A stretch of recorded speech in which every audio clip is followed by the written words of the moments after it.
Yo. Hey, my name is Connor Widmeyer, and I've personally sold over $3 million online over Zoom.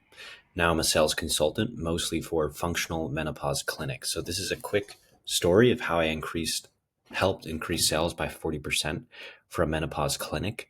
So the actual the setters of the offer, meaning like the people who take the discovery calls, they take a discovery call, they book it into the clinic for like $250 to meet with the doctor. And then the doctor walks through the higher ticket packages. They're between like 4 to 12K. And so I was working directly with the setter team. We booked 53 calls, and of those, we booked 53 set discovery calls. 26 of them said yes. That's 49%. We don't want to call it closed, but you kind of get the message. Like 49% of people who got the discovery call moved on to the next step. That's up from 33% in November and December. So the very first thing we did to make this happen is, first of all, we just tweaked the discovery script. So this is so important because what a lot of sales reps do is they just kind of like pitch preemptively.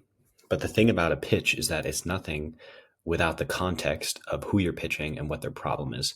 So what's really important in discovery, and this is something I learned from my first sales mentor, is you only really have two goals. You're just trying to figure out if and how you can help the prospect, and then preemptively remove possible objections. Like, in a really important belief is that if they're on the call, right, not a cold call, if they're on the call where they had to opt in or book the call, they have pain.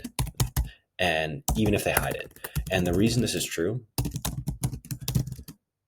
is because no one wastes their time talking to a salesperson if it's not helpful to them. So basically, and this is a really important belief for you or your salespeople to have, because if the rep is like kind of unsure if they can even help this person, they're not even going to try that hard to figure out their situation. So it's super, super important to adopt the belief that if someone is on the sales call, like an inbound call that they booked themselves, they have pain and they want to solve it, even if they're hiding it, even if they're giving short answers or seem skeptical. And so with that in mind, what we did is we tried a script for a certain script of questions to ask. That kind of messed up the girls because they had a harder time feeling like robotic. They wanted to make sure they were still staying empathetic. Instead, we created a checklist. So this is what we're working with now. There's really only like a few things you need to discover in the discovery section of a sales call to make sure you can actually help someone and create enough of like an emotional gap to make them take action and want to actually solve the problem. So the first thing in that checklist is a painful point A. Where are they now? Why does it suck? How is it impacting their life? And like the main thing is, so it's like, yeah, what's going on? What's been some of your biggest symptoms? It's not enough for them to say, yeah, I'm not feeling too good now. It's like, great. So what you want to do is you want to probe. You need to probe deeper.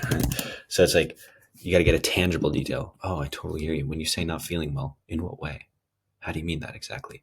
And then they're going to say, oh, I can't sleep, XYZ thing. And so you've kind of nailed this piece of the checklist when you can confidently say you have tangible details on why their point A, where they are right now, is bad, right? Because sales is just by going from point A to point B. People buy things to go from point A, which they don't like, to point B, which they desire more, which they want. And then we want to get desirable point B. I'm going to add one thing to this, actually. This is another thing I learned from my first sales mentor. So after you've got the pain, you're like, wow, that's a lot. So help me understand, how long has this been going on? Now you're stretching the pain of the current situation. You're saying, oh my God. So after 3 years of dealing with bloating, XYZ, I'm really curious, what made you draw that line in the sand? And maybe you wouldn't speak this way in a menopause clinic, but this is how I would say it on my sales calls. But what had you actually finally decide to potentially take action on this and book in this call? And so what you want to do is you want to get them to say why this is urgent in their life right now, because by helping them express that, they're communicating their desire to take action to change the situation. Then you want to get desirable point B, which you want to probe deeper, right? So it's like, okay, let me ask you this. If you could wave a magic wand and get rid of all of your symptoms, what does that look like for you? Oh, I'm doing great.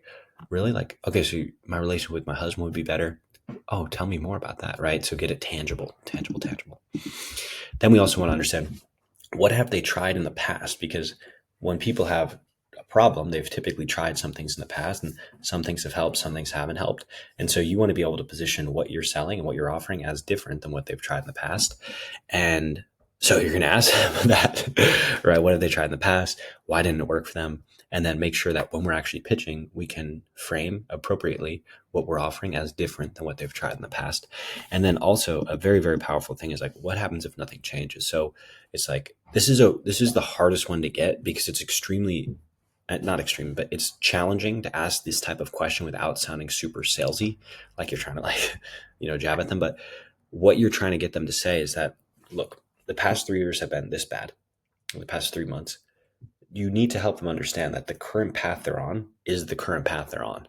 And so if nothing changes whatsoever, if they do not get help from a professional, or if they do not change their behavior in some way to change their situation, what does life look like 3 years from now, a year from now, 6 months from now?